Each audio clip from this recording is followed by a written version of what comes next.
Okay, we are having, it's up to you to switch on the camera. Most of the time, I usually turn off the cameras because people don't want to like turn on the camera. Let me send you the link you use for joining now. So you should just confirm if she's ready.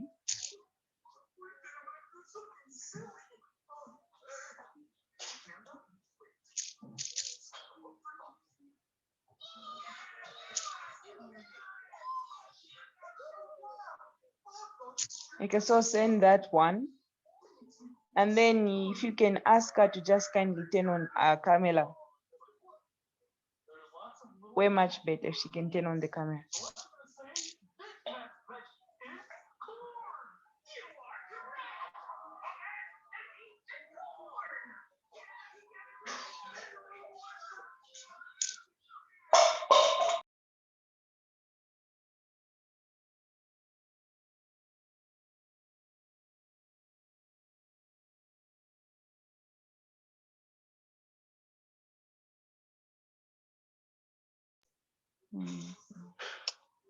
So welcome, Dr. Chisenga, which is amazing that actually our facilitator for today is very punctual.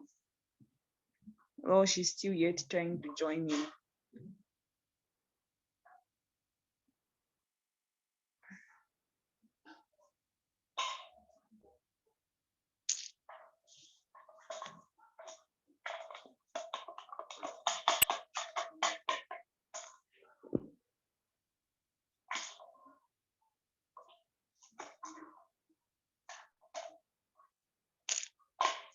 So welcome everyone. We are just waiting in for our facilitator is actually here. She's just trying to connect to the Zoom.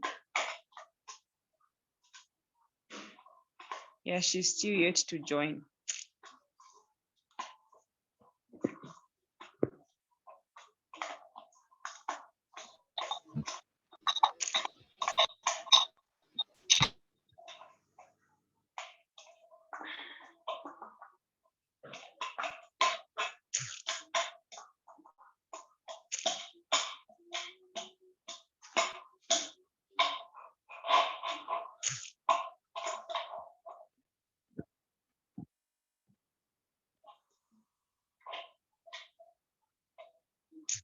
Oh, I'm saying most of the people we actually request them, like when you join, if you're using the Zoom, I usually turn off the video because most people are not comfortable. Then it's up to you to turn on the video. So if she can kindly turn on the video, I'll request to her for her to turn on the video so that we can start the meeting properly.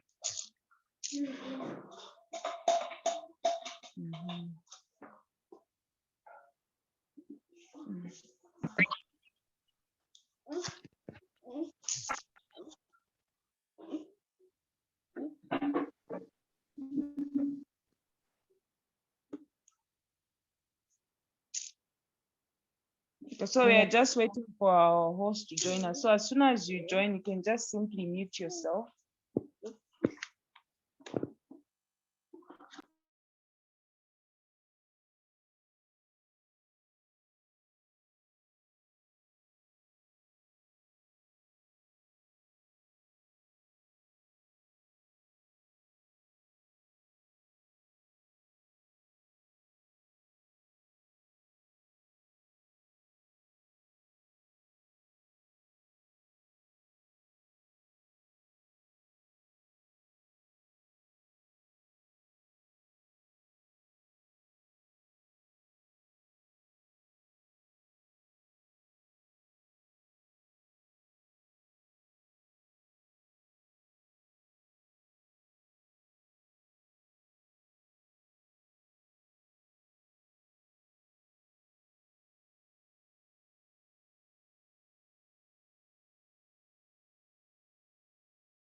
Okay, so guys, we're just waiting for our facilitator to join in. She's actually trying to connect. I don't know if it's the network, and we'll still wait for more people to come in.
Okay, we are still waiting for her to join in. If she fails to join in via Zoom, then we'll just have to change the venue to actually add her to the WhatsApp group so she can share the information via our WhatsApp.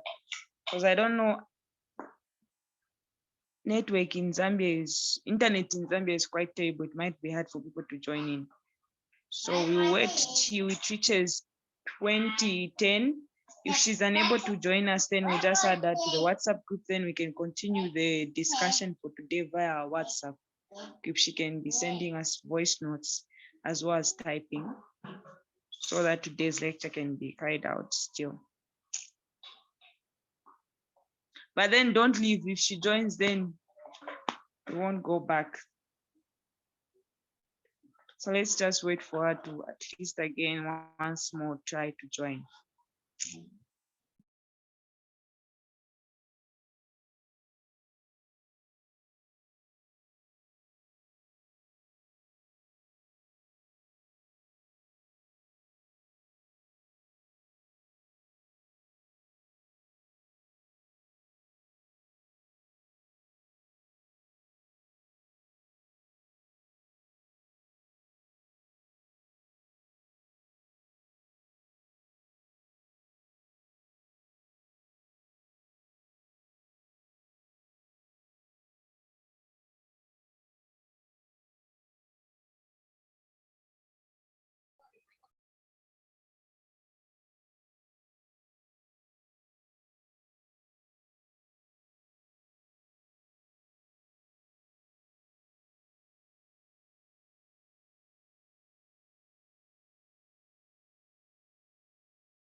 Okay, I think Dr. Tseng has managed to now join in.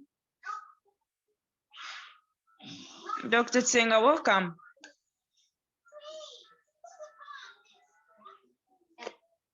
Let me just see if I can. She's not muted.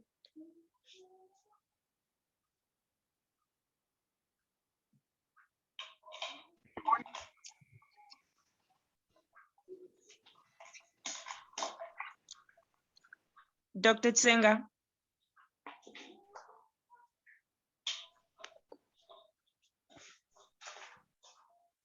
Good evening.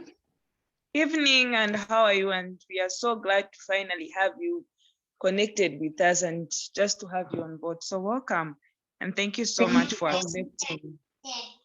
So I think I will leave the floor to you now. Okay. Thank you so much, everyone, for the invite.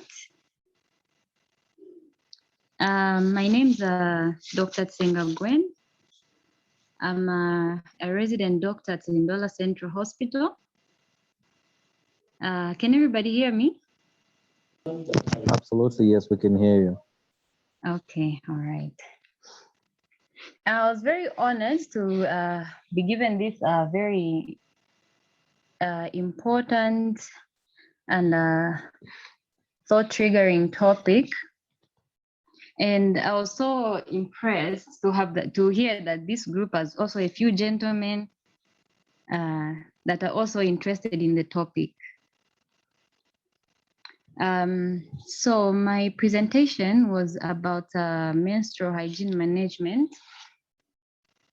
So first of all, the definition, I wanted us to understand what it meant by menstrual hygiene. So the definition, we define menstrual hygiene as women and adolescent girls using a clean menstrual management material to absorb and collect the blood that can be changed privately as often as necessary for the duration of the menstruation period. So this is usually between 3 to about 7 days within this period of days. So apart from that, they should have access to a clean water sanitation, soap, and also soap for washing their bodies as required. So menstrual hygiene management has about 4 components. So the components of menstrual hygiene to access menstrual products. So some of the menstrual products that have been referred to are the washable washable pads. These are the cotton pads that are used, the cut up pieces of cloth that are used. Also, this is access to soap and water. Then the third one is to access the safe menstrual disposal. Apart from making use of the menstrual products, there should also be safe disposal of these menstrual products. So the other point among the components should have to have access to period education, which I was told there was a lecture about this period education, about the normal menstrual cycle, if I stand to be corrected. Oh yeah, that's basically what we have been discussing. All right, okay. So what is the importance of this menstrual hygiene?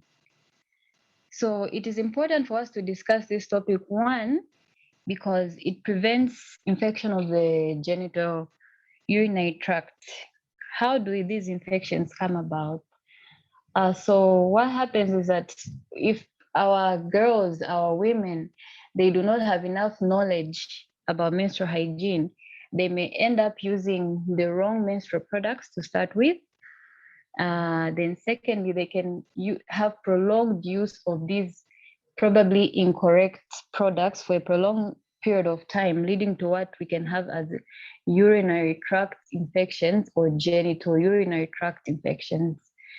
So these infections are the infections of the genital tract or the urinary tract. They can be because of prolonged use of the pads. These pads because of the warm environment, they can cause bacteria growth, leading to an ascending infection in the private area or the urinary tract area.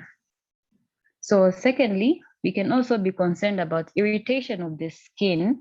If, for example, they use the wrong menstrual products, they can cause irritation to the skin, bruising and abrasion to the skin of the private areas. This can cause blistering. You can also have what we call dermatitis. This is basically a skin infection the skin cause infection causing an inflammation. So these are the two reasons why it is important to have the knowledge to have a good menstrual hygiene. So what are some of the good practices, good hygiene practices? First of all, they should be frequent changing. As I mentioned, this period goes on for 3 to 7 days. So menstrual towels or napkins, these need to be changed at least 4 to 6 hourly. This is also dependent on the flow of the menstrual flow of these women. Sometimes these napkins are changed long, even earlier than 4 hours, maybe 3 hours or 5 hours, depending on the flow of the period. So apart from frequent changing, these women should have access to water so that they are able to frequently wash themselves, change pads, because sometimes these women use clothes. Unfortunately, they use clothes as sanitary towels. They need a good water supply, good soap to wash these towels before they could change into the next towel that they have available. But some of the challenges is that some of our women, especially in the rural areas, they do not have a good water sanitation system. And unfortunately, sometimes these women do not have even the soap to wash these pads or the fitenges that they are using to wash them, and so that they can, for the next use, unfortunately they do not have the water and the soap to even do such a thing. And this is what brings me back to what I was saying, to prevent what genitourinary infections. Now, for example, if our ladies, our young ladies especially, they don't have soap, they don't have water, how are they going to wash these pads, these clothes for the next use? They might end up washing, maybe using from a dirty source of water. They'll wash it and they'll use it again, and this can cause infection in the urinary tract. Yes, and then there's also a proper way that these women can also wash themselves, in as much as they may have a good source of water, soap, but there's also a hygienic way that they can wash themselves. So the pattern of washing, the ideal pattern of washing, should start from the vagina to the anus and not from the anus to the vagina. So why do I say so? Because in the anal region, surrounding areas of the anal region can have some bacteria. Okay, so there's bacteria. If we start from washing from the anal region and ascend to the vaginal region, we are going to introduce bacteria that are coming from the vagina, from the anus onto the vagina. So if we start from the vagina and wash all the way up to the anus, it means we are not going to be introducing any bacteria from the anus to the vagina. So the other component of the good hygiene practices is proper disposal of these sanitary towels. So there are different kinds of sanitary towels. Some are disposable, like the cotton pads, but there's also a proper way that these cotton pads can be disposed. There are some in some places, in some homes where they have a bin in the bathrooms. These pads can be disposed in the bins and later taken to places where they are burnt, or in some places where they do not have such bins or other, hygienic places to dispose of these pads, they end up maybe throwing in a bin that does not only cause, maybe, for example, in a rubbish pit, these are not the ideal places where these things can be discarded. For example, they can introduce infection apart from just on the person, they can also introduce infection to the surrounding. Yes, and then one other thing that we can mention is to avoid these vaginal washes. There are all these fancy soaps that people are creating and saying, no, they are vaginal washes, they are special washes for the vagina. But actually, The vagina is self-cleaning. You don't need any special soap to wash on the vagina. You can wash the vaginal area, but not in the vagina itself, because it is self-cleaning. So one of the good hygiene practices is not to insert anything, any soap or any cleaning product into the vagina, but only in the surrounding areas, and that is the labias. Okay, and then one of the components as well is to stick to one method of sanitation. What do I mean by this? Instead of tomorrow, we use a chitenge to wear as a towel. The following day, we use a tampon. The other day, we use pads. These are improper methods of sanitation. The best way is to stick to one method, one hygienic method of sanitary towel. For example, if we are using a pad, you maintain using that pad through that period of time until the 3 to 7 days elapses. That is also an ideal way to avoid infection or to avoid irritation. For example, there are some sanitary towels that can cause irritation. If the woman is aware to say, this is not ideal for me, they can maintain the one that is ideal for them, to say, if I use a tampon, I do get an irritation, or I do get some dermatitis, blistering of the skin. If, for example, they use just an ordinary pad, maybe they're more comfortable with that ordinary pad, and you have to maintain it for the period of time that you'll be finishing this menstrual per cycle, let me say. Then also one thing I wanted to shed light on is some of the menstrual hygiene products that we have on the market.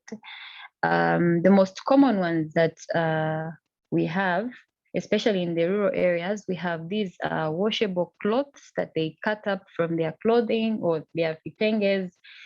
They use them as their sanitary pads. So unfortunately, these are not very ideal. But for example, if you look at the girls coming from the rural areas, they are not going to spend a 10 kwacha or a 5 kwacha to buy a pad when they are lacking something in the homes. Unfortunately, they are not going to spend that money. They'll end up cutting clothes from their clothing, their fitenges, and use that as a pad. But one concern that we can have with these clothes is, are they being washed but with soap? Are they being washed nicely, or are they just being run through some water? How clean is this water that they are using? So there are all those concerns with using these clothes. Unfortunately, there's always questionable hygiene.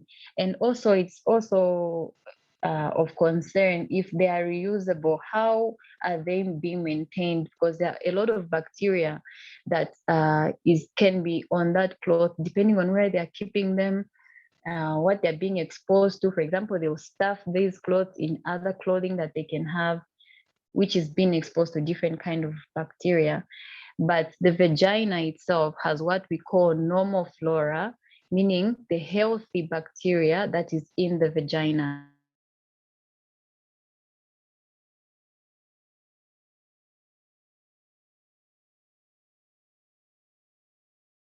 Beg your pardon, they're introducing these clothes that have been in other places, in other clothing, in other, stashed in other, among other things. This is going to introduce a different set of bacteria that is going to ascend into the vagina, causing what we call bacterial vaginosis. So bacterial vaginosis is basically an interruption in the normal flora of the vagina. Then the other type of menstrual products that are commonly used is these normal cotton pads that are made from cotton, and it's non-reusable. You use it one time and it is discarded. So these are the most common ones, especially in the urban areas. These are what is most commonly used. I would say these are maybe moderately, maybe cheaper, not so expensive. Then the tampons, these are more expensive than the pads.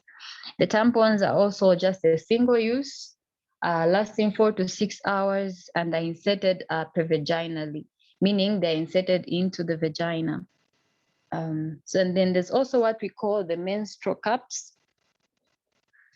These menstrual cups are more rubber based, they're rubbery or silicone based. These are also like a little plastic cup, so to say, like a silicone cup, so to say. And these are also inserted pervaginally. They can also go 4 to 6 hours. They are like a little cup collecting the blood that is shedding from the uterus. And these can be reused. The same silicone cup can also be used, is the blood will be discarded in the toilets, and it can be easily washed in the sink, in the bathroom, and then reinserted again. So these menstrual cups, I would say high end. They are more expensive than just the regular cotton pads or tampons. So I would say in the rural areas, maybe the washable clothes are what most of the women are using there. And then in the urban, mostly they would use the cotton, the tampon, and then the menstrual cups as well.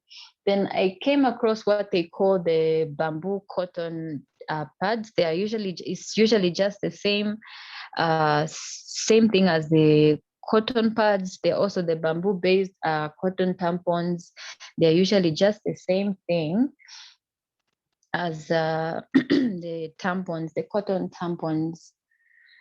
Yes. So I also wanted us to discuss what could be the possible hindrances to um, good menstrual hygiene management.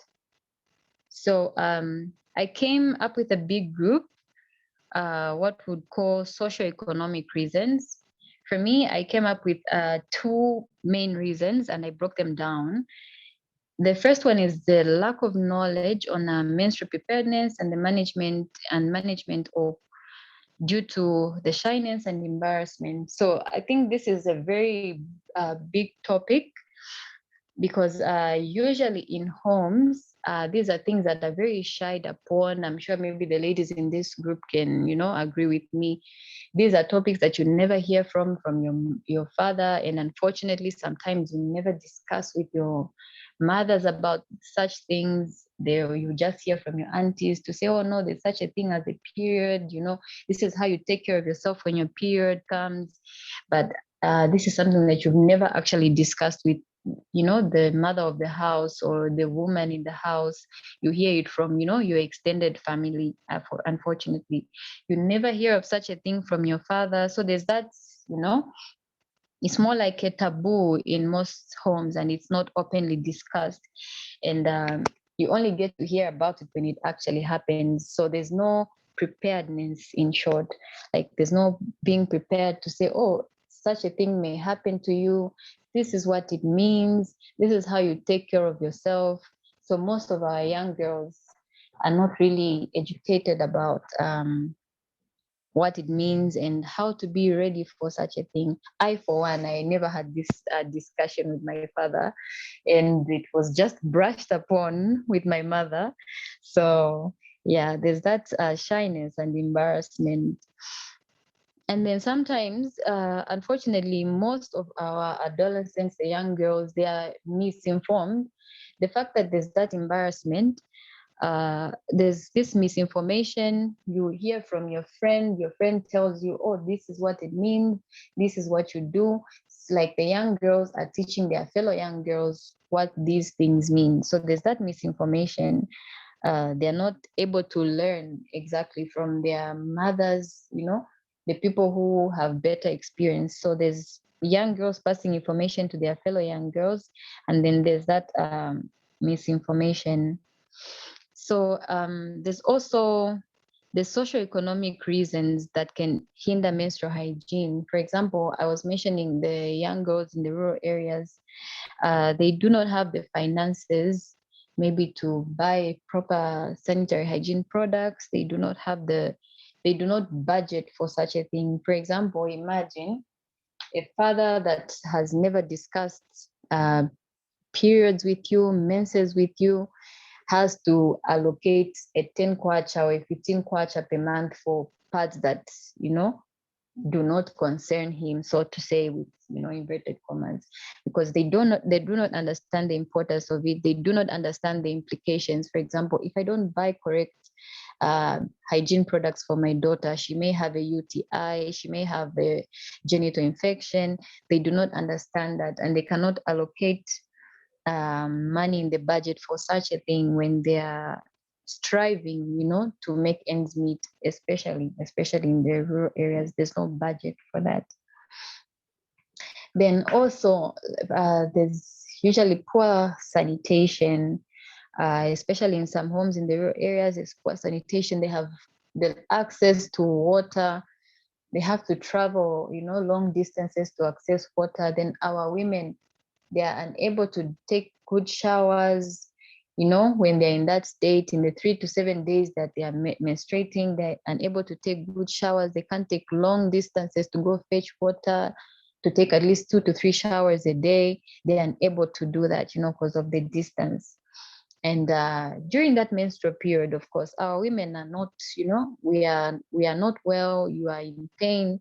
There's what we call pain for menstruation. They are in pain. They are not able to take those long distances to fetch water, to take good showers, even to wash their fitenges nicely.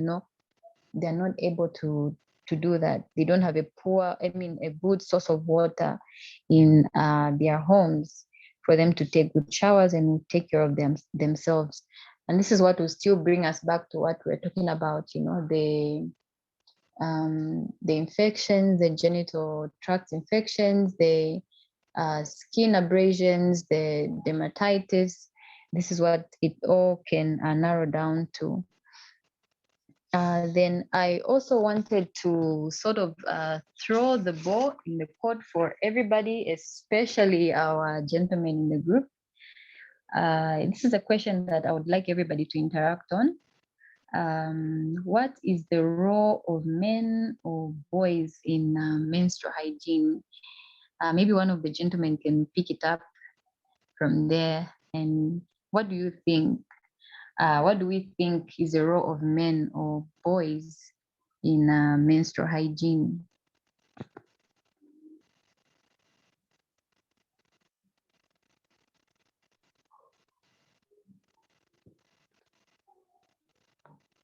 Our gentlemen are not joining us. Okay, let me Brian. let me say something. Okay. All right. I think as men, Mm-hmm.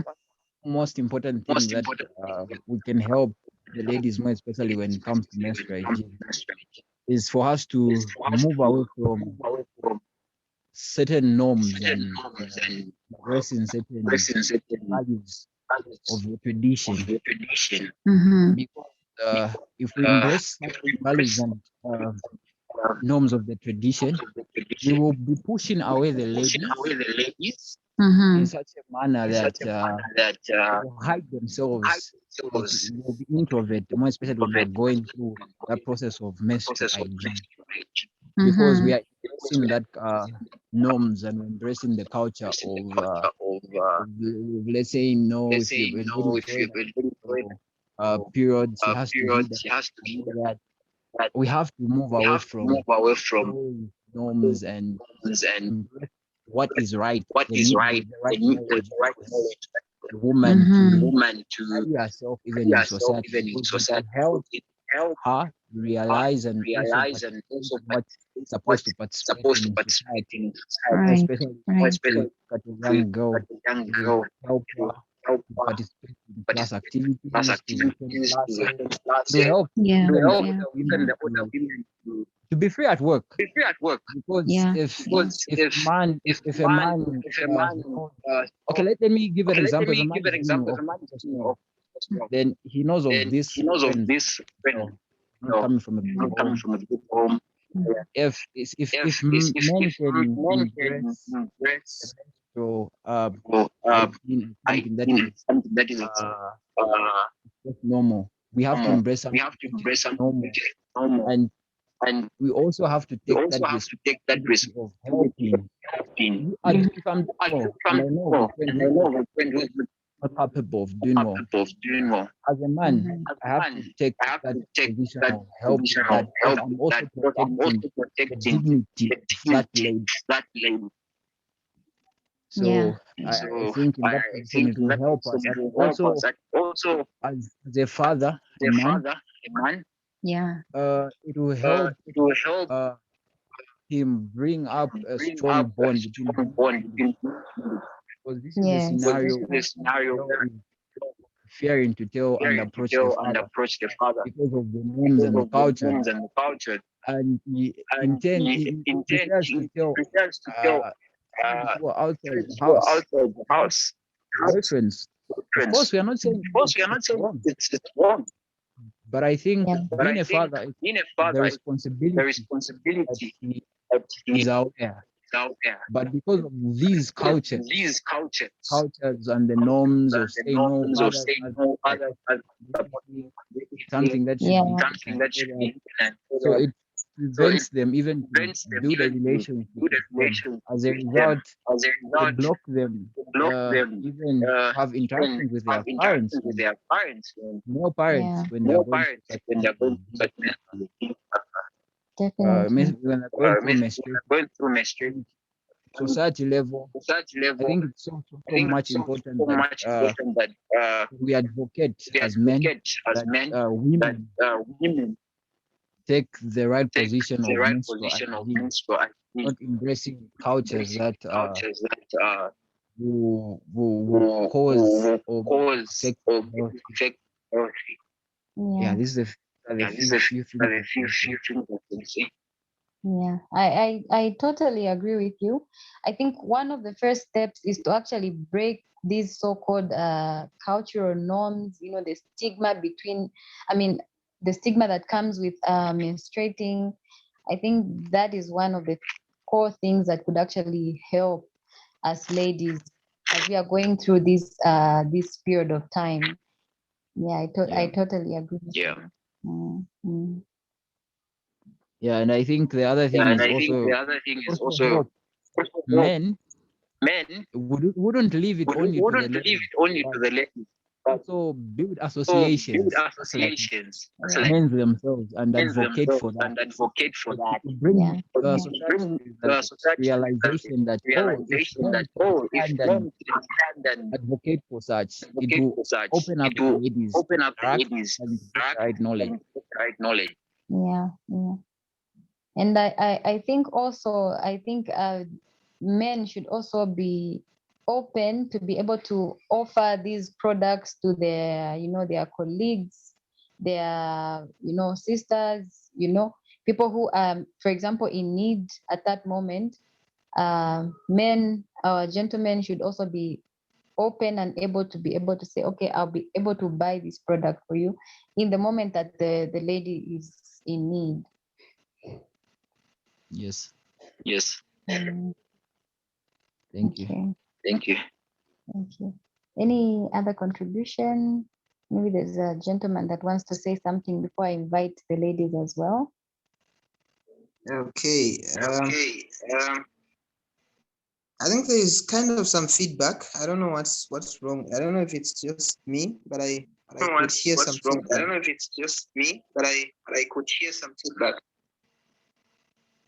I didn't have feedback. I don't know about the other people. Our Yeah, colleagues. I don't know. feedback. Okay. Okay, on my side, there's feedback. So my request is people have and just Okay. tune Now. off. Okay. Okay. Oh, all right. Okay. Yeah, I'm so much impressed with how the guys, one of the guys, I think one of the major roles that we men and the boys have in the society, in the community, and whatever we have found is we need to be educators. We need to pass on information that we actually learning and acquiring to the people out there, because we have that positive mind as men. I think even the stigma is going to be on the lower side, because it's kind of a problem where I think men are just comfortable not talking about these things. Okay, so we have that negative thought about this. It's a girl thing, and no man go area. If you're talking about it as a man, then you'll be regarded as just someone different from men. Okay. So if we're to be positive and educate our fellow men, I think we men would actually take a step of educating our fellow men. Communication would be better, unlike women communicating to the men. And so fathers like here have a major role, even as a brother. I think in the lecture, we talked about how these girls and women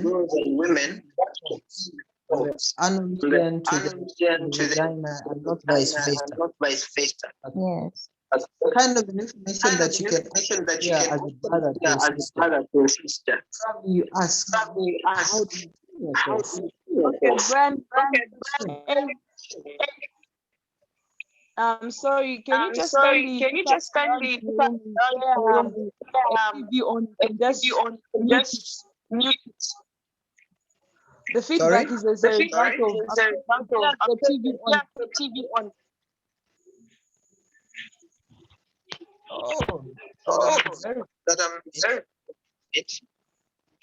Okay. If you have the TV on, just mute. It's off. Oh, then why is the feedback? But Even right from now, you, Actually, even from you, there's a bit of feedback. Yeah.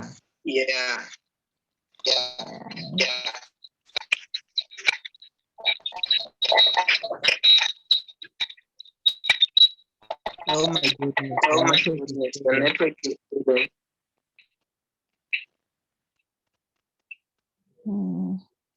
Yeah. Okay. As I was saying. Yeah. So I think we need to be leaders, and we need to interact with our sisters and the girls and women, our colleagues, and we need to ask these important questions. You know, like I was talking about, this is a sister. You need to ask. Dr. Chisenga talked about how girls and women ought to clean themselves, and so you need to put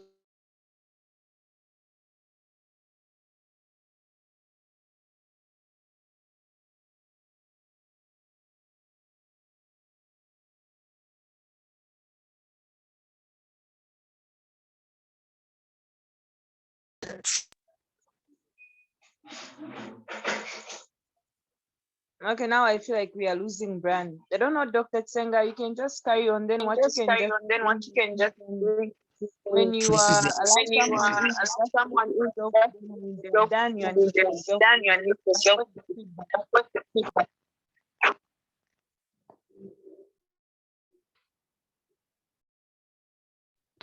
So, Brian, I didn't really get your point because we lost you there. I don't know if you're able to come back and just give us your comment. Okay, I'm here. I'm here, though I can't get any feedback. I don't know if I'm clear, if I'm loud and clear. You are loud and clear. Okay, thank you so much. I was actually talking about men playing a role of being educators. And Dr. Chisenga talked about a way that these girls and women ought to clean themselves. from the vagina onto the anal region and not vice versa. So this is what we need to be asking the sisters out there, the colleagues and whoever. Just have time as a man. Ask, how do you clean yourself? Get to learn how people do it. You may find, like she had put it, you may find that people do it in the wrong way. And we need to take a step and advise them to do it rightly to prevent the infections she's talked about. And having that responsibility as men in society and the community level. And the other thing is financial support. We need to offer financial support. Even the fathers out there, the brothers, we need to think about the sanitary pads. These are quite costly. Okay, so we need to find time. I think a sister would be happy if a brother bought a pad for them. Okay, because then they would be free to actually share anything about menstruation, because you've shown that positive mind. And so my center of my comment is actually based on the positivity of the mind. We need to have that positive mind as men towards this. Even as we approach other fellow men, it's not going to be easy for them to understand, but we need to help them understand so as to have a community that's going to be so interacting in terms of menstrual health hygiene. And I think I would also want other men. I wouldn't want to talk much as a facilitator. I would want to hear from the few guys that haven't talked. So Mr. Chansa and Mukosa.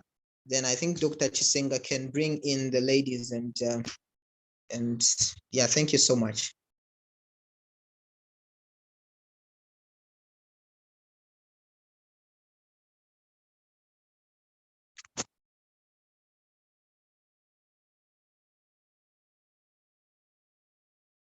Hello.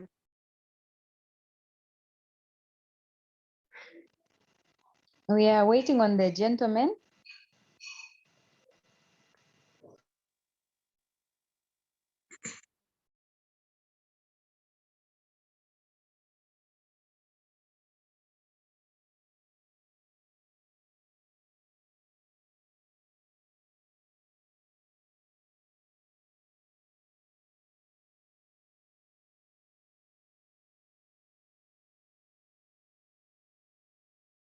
Okay, so there is a feedback from the gents to say where Moses, where he is, there is noise and he's just in headset. So I don't know. I think we can carry on to get the views from the ladies, because it's almost time for class. Like at 20 hours, 21 hours, we have to close.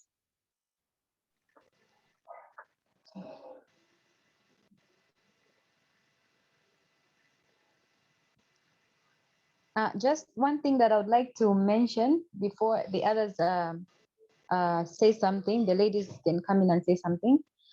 Brian mentioned one point of open-mindedness.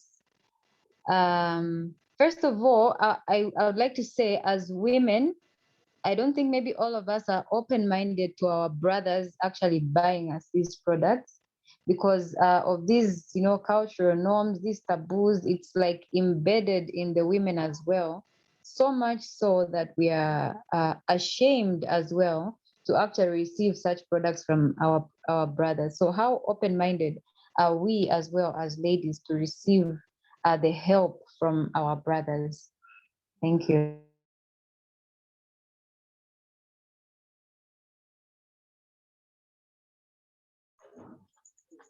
All right, I will come in to comment on that one. I don't know, for me, yeah, it would be very thoughtful, but then weird that my brother is actually buying me a sanitary pad. But then if he was to offer me money, yes, not where he goes and buys it for me, it would be very weird. But in a case where it's an emergency, that would be very, very thoughtful, and I would be so moved by it that he's actually doing that for me. Yeah.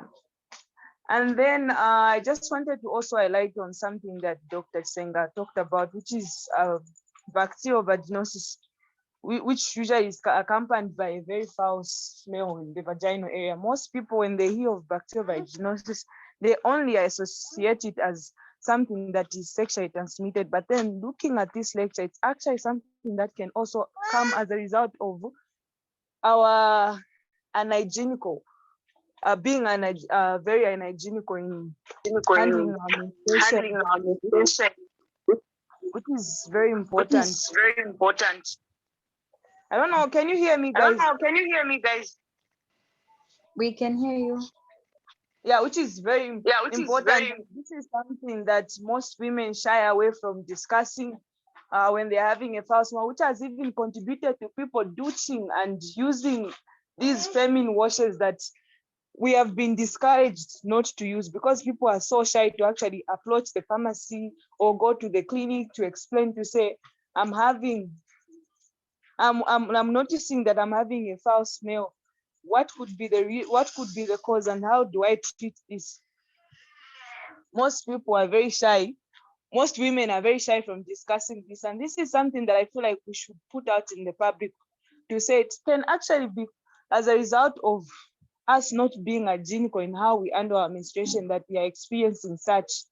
And the right way to go about it is actually not you going to buy those expensive soaps, using Dettol, which is very much discouraged by the medical society, but actually you going to the clinic to be offered some medicine that you can use. And it's not something that you should be ashamed of.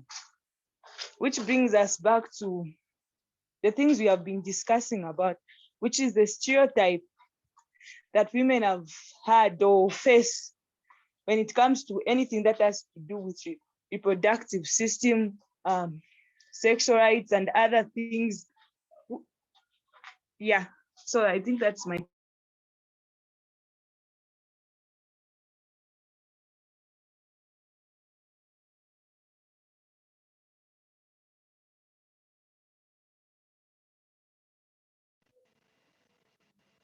I agree with you. And something of concern as well, you mentioned, the vaginal douching, those, very, very chemical-based washes that are being provided. They're out there in the shops. Those actually could worsen the situation and can ascend the infection to what we can call PID. This is when this is an ascending infection in the woman's system, which can ascend to the fallopian tubes. I think there's a lecture on the normal anatomy, I think, of the ladies. So this can cause, apart from just a local infection in the vagina, it can actually ascend into the uterus and the fallopian tubes. So that is why we should understand that this is actually a very serious thing.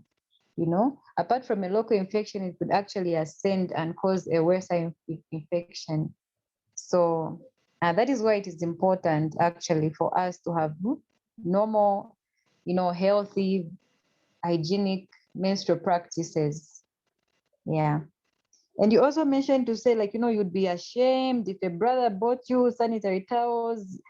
This is why it's important that we are also having this conversation with our gentlemen, you see, so that we also, as women, we shy away from those so-called cultural norms. We move away from that phase and allow our brothers to help us with a free and open mind. Yeah, thank you. Okay, ladies, the floor is on. You can contribute now.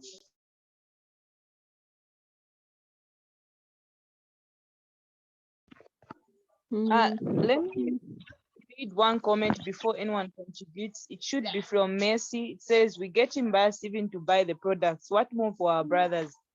It's high time we learn to embrace our womanhood and talk about these things openly and not feel shy, because men will be influenced by our attitude towards these things, which is a very amazing contribution. So the floor is open, guys. Just unmute and contribute. Usuma? Thank you.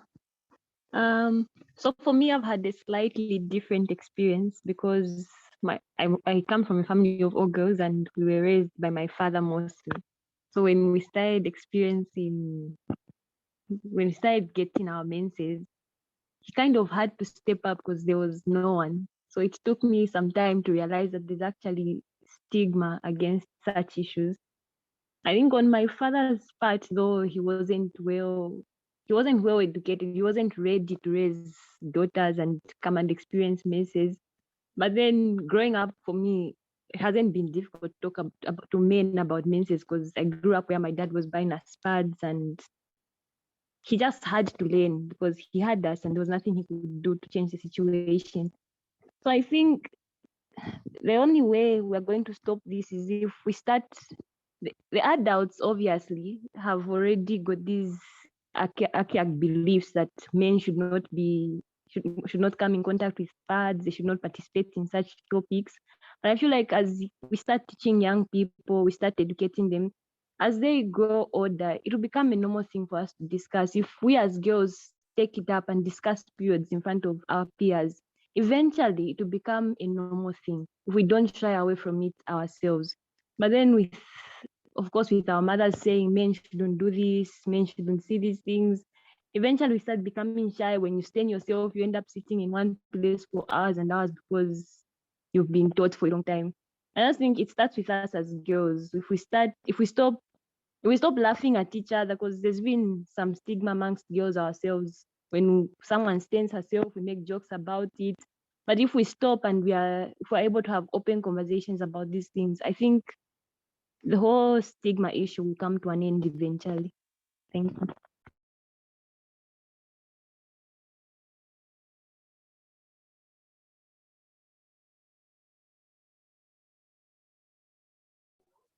Okay, that's a very nice contribution. Although Dr. Tsenga, it's you who is actually still hosting us.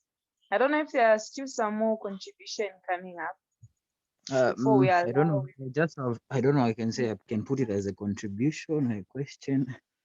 I think it would be good for us men also to learn from the women on the platform on how personally you go about such experiences when it comes to cleaning yourself, because it will help us on a situation of going out there and advocating for menstrual hygiene and how best we can teach. And not only that, it also helps to break the stigma amongst you yourself as womenhood in the group.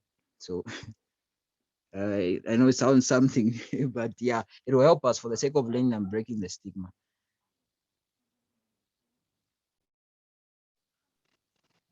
Okay.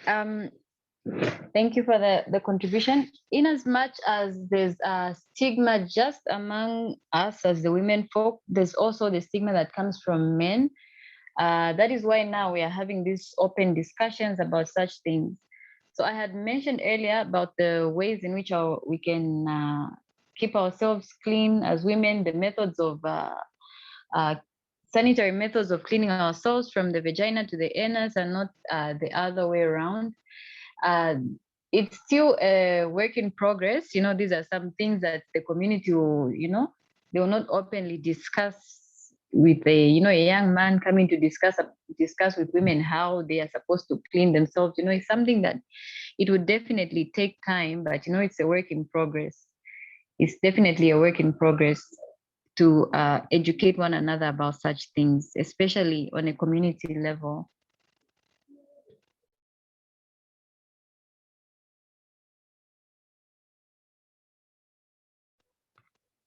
I don't know if there are any more contributions. We are almost running out of time. Okay, for me it's not a contribution, but just a question. Like since the beginning, we have looked at the different areas that they help with menstrual health hygiene, food place, and we were talking about workplace being able to accommodate women when they are menstruating. So I would want to ask, as a doctor, as a resident doctor, what are some of the things that you have noticed that the hospitals put in place to support menstrual health hygiene, or to actually support women workers, women employees that are working at the hospital in relation to menstruation? So it's really a work in progress, unfortunately. I don't know, maybe if you heard about it, the issue of Mother's Day just came in, I think, if I'm not mistaken, a year ago. So this is, I think, every woman is entitled to, I think, a day in a month where they can, rest when they're having their menstrual period, and they can actually take a day off from work and rest. But in as much, like in relation to menstrual products, unfortunately, these are things that are not provided in the hospitals for our staff members, or even just the women that come, especially on gyne wards. Unfortunately, it's really a work in progress. We do not have actually such products in the hospital. And unfortunately, because we are very understaffed, sometimes even just the women, I, for one, I have not taken a Mother's Day off from duty. It's still a work in progress, unfortunately. But we look forward to a time when at least we can have such products in the hospital, not just in the hospital, but it should be a mandate, even in the private sector, for the companies to be providing such things in the ladies' rooms. It's really a work in progress, but this is something that we can look forward to, not just in the hospitals, but even in other workplaces. But unfortunately, we do not have such products in the hospital that are provided for free for our ladies, as the ladies, unfortunately.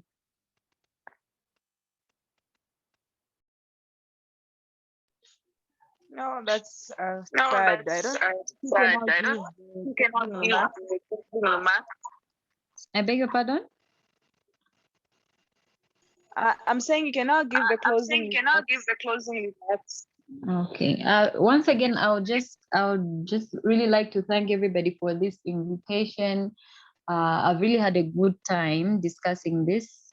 In conclusion, I would just like to say, our men, please continue engaging in this very broad and involving topics. I would call it a work, really, it's work.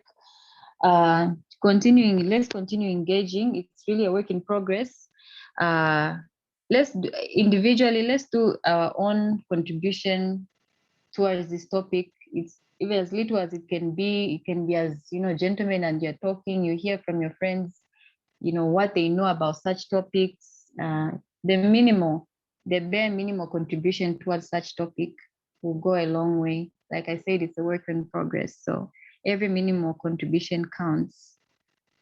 And thank you so much, guys, for having me. I'm really honored to have you to be brought on this forum to discuss this topic. Thank you so much.